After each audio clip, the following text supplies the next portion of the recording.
Hi everyone, class ninth History French Society during the late 18th century from your chapter The French Revolution. 14 जुलाई 1789 में Paris city में जो स्थिति जो थी वो बेकाबू हुई थी। थर्ड स्ट्रीट के लोगों ने वहाँ पर आक्रमण कर दिया। कहाँ पर? बेसिटाइल के किले पर आक्रमण कर दिया। किले के कमांडर जो था उसे मार गिराया और किले के अंदर एक जो जेल था, ठीक है, और उस जेल में मात्र 7 कैदी थे। उन कैदियों को भी उन्होंने आज़ाद करा दिया। अब ये बेसिटाइल के किले पर आक्रमण करना, and why they have demolished it, why Bastille was demolished. Actually Louis 16 जो थे वहाँ के राजा, वो तानाशाह किस्म के थे, निरंकुश शासक थे। फाइन।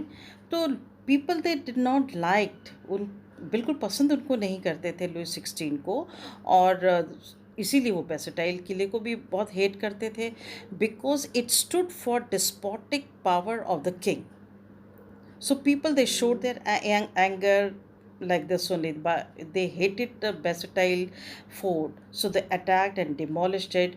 And finally उन्होंने क्या करा, वहाँ का जो स्टोन था उसको बाजार में ला करके उसे बेचा गया. And people, they purchased it. और उन्होंने निशानी के तौर पे उन पत्थरों को ख़रीदा. उसकी एक डिस्ट्रक्शन, बेसिटाइल के डिस्ट्रक्शन की कहानी को ज़िंदा रखा उन्होंने, कि देखो मतलब कि एक डिस्पोटिक रूलर का जो किला था जिसको मतलब कि थर्ड स्टेट के लोगों ने तहस नहस कर दिया. तो बेसिटाइल किले पर आक्रमण, जगह जगह पर दंगे का होना, इसके पीछे क्या कारण रहा होगा? डेफिनेटली महंगाई तो थी. थर्ड स्टेट के लोग परेशान थे महंगाई की वजह से. तो इस वीडियो में हम आपको बताएंगे कि जो वहाँ का समाज जो था एग्जैक्टली क्या था, ठीक है, उसकी सामाजिक स्थिति क्या थी, समाज में कौन लोग थे, और ये कौन लोग थे जो थर्ड स्टेट के लोग थे जिन्होंने वहाँ पे आक्रमण किया. सो French society actually it was divided into 3 states. First state, second state and third state. First state में क्लर्कीज थे, सेकंड में नोबिलिटीज़ थे, और थर्ड में businessman, farmers, peasants and landless labours and all. अब स्क्रीन पे आप देखिए फर्स्ट स्टेट के बारे में हम बता रहे हैं आपको कि first state was comprise of the clergy. Clergy कौन थे? पादरी या बिशप इन्हें कहिए, ठीक है, और ये धर्म के कार्य से जुड़े हुए थे. ये चर्च में धर्म के कार्य से जुड़े हुए थे. And the clergy, they were very much loyal to the king and the nobility. राजा और नॉबल्स के प्रति इनका प्रेम और सम्मान बहुत ज़्यादा था. And they had immense property, they had immense land and money, and they used to spend it like anything. वो अपने मनमानी ढंग से उसको स्पेंड करते थे, यूज़ करते थे. कोई इन पे अंकुश नहीं था क्लर्कीज पे भी, चर्च पे. तो peasants they were very much upset. First state के जो ये बिहेवियर जो था ना, कि मतलब कि आपका तो प्रेयर से काम है, चर्च के धर्म से रिलेटेड काम है, और आपके पास बेइंतहाई से जो आपके पास धन है, लैंड है, लोग डोनेशन भी दिया करते थे, ठीक है. तो इतना सारा धन, और अगर आपके पास लैंड है तो इसका इस्तेमाल धर्म के काम पे तो नहीं हो रहा है, किसी और लग्जरी के काम पे अगर हो रहा है, ठीक है, तो जिसकी वजह से थर्ड स्टेट के जो पीजेंट वर्ग जो था, ठीक है, फार्मर वर्ग, किसान वर्ग जो था, वो बड़ा परेशान था. तो उनके हिसाब से ये था कि इनका लैंड जो है, इनकी प्रॉपर्टी जो है, वो लोगों के लिए मतलब कि काम आ सकती है, उनके रहने के लिए, एग्रीकल्चर के लिए काम में आ सकती है. Peasants were upset that this immense property or the land could have been used for their living and farming. This first state के लोग, they enjoyed the certain privileges by birth and they were exempted from paying the taxes. कुछ ऐसे ही हालात जो थे वो second state वालों के साथ थे. अब second state, it was comprised of the nobles and the rich people of the society. They were also exempted from paying the tax. ये लोग भी टैक्स वगैरह कुछ पे नहीं किया करते थे. रिच थे, पूरे प्रिविलेजेस एंजॉय कर रहे थे. अगर किसी बच्चे का जन्म इन स्टेट में हुआ है, फर्स्ट स्टेट या सेकंड स्टेट में, तो बड़ा भाग्यशाली था. हर तरह के प्रिविलेजेस और ऐशो आराम की ज़िंदगी, ठीक है, और लोगों से टैक्स लेना, यही काम इनका था. And they used to live a luxurious life. They also enjoyed the feudal privileges and used to collect the feudal dues by the peasants. अब feudal system में क्या होता था कि piece of land जो है it was given to the peasant और in return में वो क्या चाहते थे उनसे services peasant से services लेते थे. They used to serve the peasants, they used to serve the lords and the king, especially during the time of the war. अब feudal dues क्या था? फ्यूडल ड्यूज जो था वो कंपलसरी पेमेंट हुआ करता था जिसे थर्ड स्टेट के लोग पे किया करते थे. सिर्फ थर्ड स्टेट के लोग पे किया करते थे. अभी नेक्स्ट स्लाइड में हम आपको बताएंगे थर्ड स्टेट के लोग कौन लोग थे. ठीक है. अब ये जो पेमेंट जो होती थी ज़रूरी नहीं कि कैश में भी हो सकती थी, काइंड में भी हो सकती थी. ठीक है. एंड सर्विसेज में किसी भी फॉर्म में जो फ्यूडल लॉर्ड्स थे, ठीक है, वो सेकेंड स्टेट के जो नॉबल्स लोग थे ये लोग इनसे लिया करते थे, फ्यूडल ड्यूज लिया करते थे. So the second state was also enjoying all the privileges in the society and they were exploiting the people of the third state. They were enjoying all the privileges and were exempted from paying the taxes, and they enjoyed the feudal privileges and used to collect the feudal dues by the peasants. और peasants कौन से group में आते थे, कौन से division में आते थे? वो थर्ड स्टेट में आते थे. अब थर्ड स्टेट वालों की क्या हालात थे आप स्क्रीन पे अगर बहुत ध्यान से देखेंगे तो थर्ड स्टेट के लोग भी 3 लेयर्स में या 3 ब्लॉक्स में बटे हुए थे. It comprised of the big businessmen, merchant, court officials, lawyers, teachers, big agriculturist and all. तो ये लोग ये सारे थे. एंड द सेकेंड ब्लॉक में आप देखेंगे पीजेंट्स एंड आर्टिशंस हुआ करते थे. एकदम लोअर स्ट्रेटा वाले लोग में कौन थे? स्मॉल पीजेंट्स, बहुत कम लैंड है उनके पास, छोटे मतलब कि किसान हुआ करते थे या उनके पास लैंड होते ही नहीं थे, लैंडलेस लेबर्स हुआ करते थे. और कोई घर नहीं होता था, कोई ज़मीन ज़ात नहीं होती थी, सर्वेंट्स होते थे, लैंडलेस लेबर्स होते थे और ये सबसे ज़्यादा एक्सप्लॉयटेड क्लास था. अब थर्ड स्टेट में आप देखेंगे कि somewhere very rich and somewhere very poor. The peasants, what they used to, the peasant they used to oblige the landlords by working on their field, agricultural land, in their houses.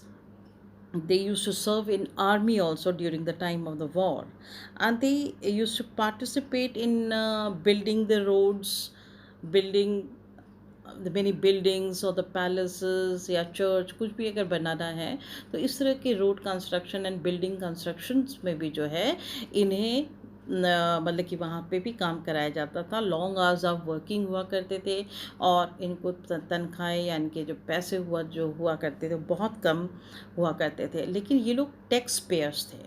ठीक है. Third state के लोग जो मतलब कि skilled थे या unskilled labour थे, लैंडलेस लेबर्स थे या छोटे बड़े बिजनेसमैन, टीचर्स, लॉयर्स, डॉक्टर्स, ये सब के सब जो थर्ड स्टेट के जितने लोग थे they all were the tax payers. ठीक है.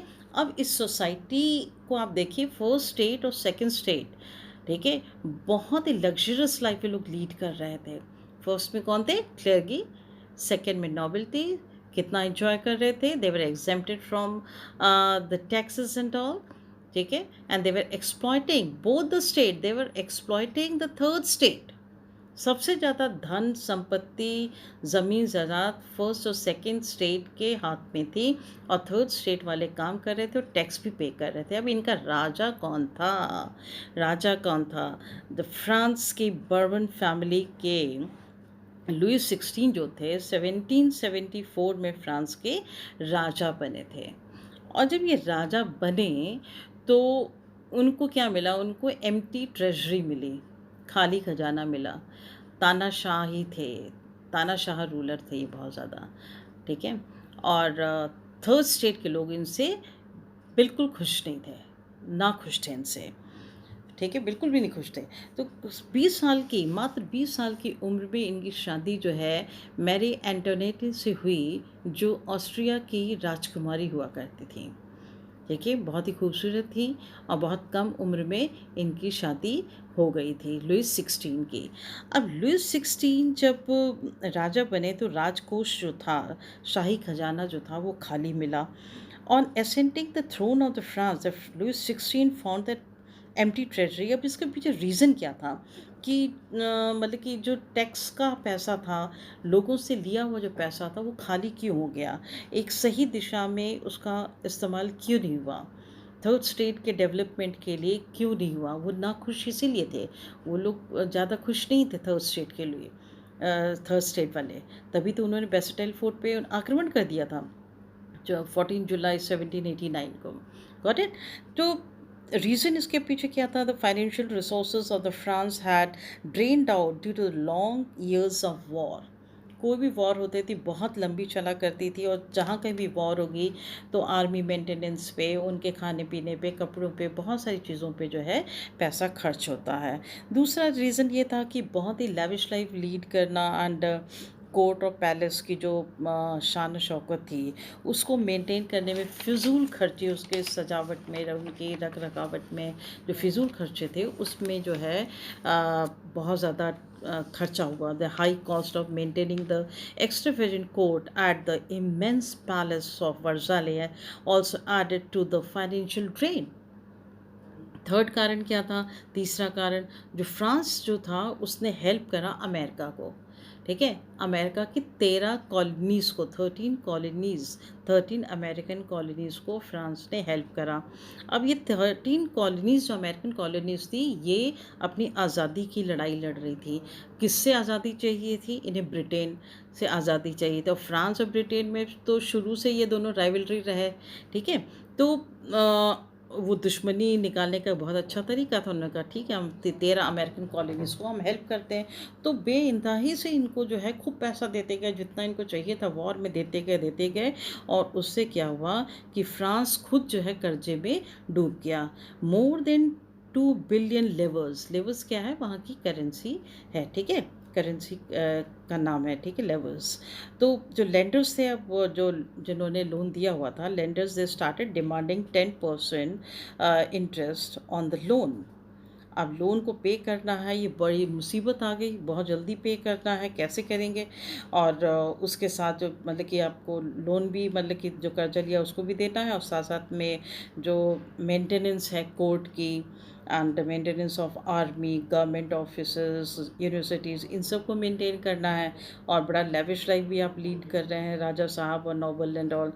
तो अब स्टेट को क्या करना पड़ा, किंग को क्या करना पड़ा, उनको जो है अब टैक्स बढ़ाना पड़ा। अब जो टैक्स कौन देने वाला है? थर्ड स्टेट के वाले, है ना। थर्ड स्टेट के, फर्स्ट और सेकंड स्टेट तो they were exempted, they were privilege class, they were not paying the taxes, they were not paying the taxes. और राजा ने फिर डिसाइड करा कि अब तो टैक्स बढ़ेगा।